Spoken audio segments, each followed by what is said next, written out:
কেউ কি দেখতে পাইতেছেন?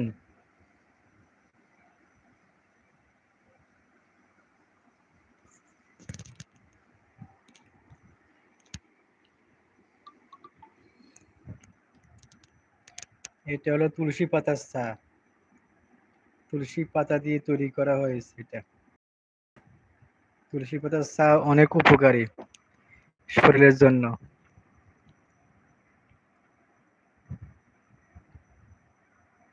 সর্দি, কাশি ও জ্বর উপশমে কার্যকর।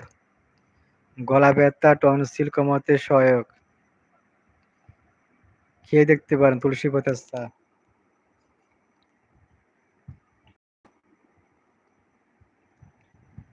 অ্যান্টিব্যাকটেরিয়াল, অ্যান্টিভাইরাল গুণে ভরপুর।